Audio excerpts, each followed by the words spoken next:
늘어나는 로맨스 스캠, 노인을 노리는 달콤한 덫. 안녕하세요. 황금 인생을 사시는 여러분, 나이가 들면 외로움은 마치 해결해야 할 숙제처럼 보입니다. 누군가 정기적으로 만나고 건강을 챙기고 계속 취미생활을 해 나가야 어느 정도 해소가 됩니다. 2000년 이후로 대중적으로 휴대폰이 보급화되면서 이제는 누구나 휴대전화를 가지고 있습니다. 휴대폰 없이 젊은 사람들은 직장도 구할 수 없는 시대이기도 합니다. 그리고 자식들이나 손주들이 멀리 떨어져서 자주 뵙지 못하는 부모님께 메신저를 통해 안부를 전하고 있습니다. 그리고 이런 휴대전화를 소지한 노인들이 한 번씩 알지 못하는 전화나 문자가 오기도 하는데요. 보통 일반적으로 낯선 것을 단박에 끊는 분들이 있는 반면 수신자가 노인이라고 생각되면 범죄를 악용하는 사례가 급증하고 있습니다. 대표적으로 보이스피싱도 있지만 요즘에는 노인들을 대상으로 한 로맨스 스캠이 급증하고 있습니다. 로맨스 스캠이란 말을 들어보신 적이 있으신지요? 자식들이나 지인들의 연결고리로 쓰시는 휴대전화가 불시에 어떤 모습으로 다가올지 모르기에 오늘은 실제 있었던 로맨스 스캠의 피해 사례와 더불어 대처 방법을 알려드리려 합니다. 범죄자들은 자신을 해외 거주 군인이나 의사, 사업가라고 소개하며 중년 이상의 외로운 사람들에게 접근해 피해자의 마음을 현혹한 뒤 거액을 가로채는 수법을 씁니다. 지난해 피해를 입은 68세 김영은 씨는 페이스북에서 오랫동안 알고 지냈던 미국인에게 이런 수법을 당했습니다. 친구 정도로 생각했으나 결국 미군 장교에게 5천만 원의 자신의 퇴직금을 송금했다가 사기를 당했습니다. 매일마다 다정한 메시지를 보내며 당신은 내 인생의 빛이라며 연락을 하고 달콤한 말로 접근한 사기범은 처음에는 그저 친구처럼 안부를 전하고 오래된 이웃보다도 마음을 더 위로하고 사사로운 일상 대화까지 오가면서 친분을 쌓았습니다. 그러던 어느 날 2달 만에 군대에서 급한 일이 생겼다며 돈을 요구했고 송금 후에는 연락이 완전히 끊겼습니다. 어떻게 이렇게 알고도 당할 수 있는지 분개하시는 분들이 있겠지만 외로운 마음을 달래주던 친구는 어느덧 애인처럼 마음에 들어앉아 판단이 흐려져 있던 것입니다. TV에 여러 차례 방영되었던 82세 할머님께서도 예멘에 있는 장관 행세를 하는 사기범에게 무려 15억을 비행기 경비, 국경 넘는 비용 등으로 송금하신 피해 사실이 있습니다. 심지어 딸의 사망보험금까지 송금한 뒤였다고 합니다. 53세 전통찻집 사장님도 이런 신종사기에 휘말려 찻집을 담보로 1억의 사채빚을 남게 되었습니다. 71세 박수덕 가명 씨는 자신을 미모의 외국인 의사라고 소개한 여성에게 3개월 동안 총 8천만 원을 빼앗겼습니다.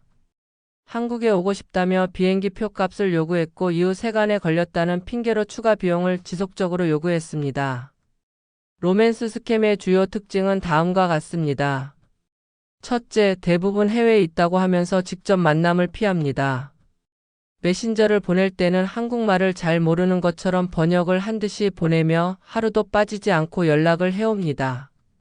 둘째, 프로필 사진이 매우 매력적입니다. 특히 의사, 군인, 파일럿 등 전문 직업에 갖춘 의상에서 신뢰감을 쌓을 수 있기 때문에 사복 차림보다 유니폼을 입은 프로필을 보여줍니다. 셋째, 짧은 기간 안에 사랑을 고백하고 만남이나 연애를 하듯 미래를 약속합니다. 기간이 짧아서 넘어가는 사람들도 있지만 쉽지 않은 상대에게는 1년 넘는 구애 활동도 합니다. 심지어 한 사람에게 7년이란 시간 동안 동시에 여러 사람에게 피해를 입힌 사람도 있습니다. 넷째, 갑작스럽게 급한 자금이 필요하다며 송금을 요구합니다. 나를 믿을 수 없냐며 상대방에게 무리한 요구를 하는 본인이 당당한 자세를 취합니다. 다섯째, 영상통화는 피하고 문자로만 대화를 이어갑니다. 일상 사진을 주고받지만 거의 다른 사람의 게시물에서 가지고 오며 본인 사진조차도 타인을 위장한 사진입니다. 피해 예방을 위해서는 다음 사항을 반드시 기억해야 합니다. 온라인에서 만난 사람에게는 절대로 어떤 상황이 와도 금전을 보내지 말아야 하며 영상통화로 상대방의 신원을 반드시 확인해야 합니다. 또한 가족이나 지인에게 숨기지 말고 온라인 교제 사실을 알리고 상담하는 것이 좋습니다. 급작스러운 송금 요구는 100% 사기를 의심해야 하며 노년의 자금으로 투자 제안을 요청한다면 반드시 전문가와 상담해야 합니다. 더욱 위험한 일은 이렇게 피해를 당한 사람들에게 가해자들이 또 다시 접근하는 방법을 씁니다. 뜯긴 돈을 찾아주겠다며 일부러 피해자들끼리 모여있는 단체 대화로 유도하며 가입비며 소송비 명분으로 또 돈을 요구합니다. 1차 피해를 입은 사람들은 가족들 몰래 이를 제자리로 돌려놓고 싶은 마음에 또 한 번 더 알고도 빠지게 되는 것입니다. 피해를 당했다면 즉시 신고하는 것이 중요합니다. 경찰청 사이버수사팀 112나 금융감독원 1332에 신고할 수 있습니다. 처음에는 창피하다고 생각할 수 있지만 추가 피해를 막기 위해서라도 용기를 내어 신고하는 것이 필요합니다.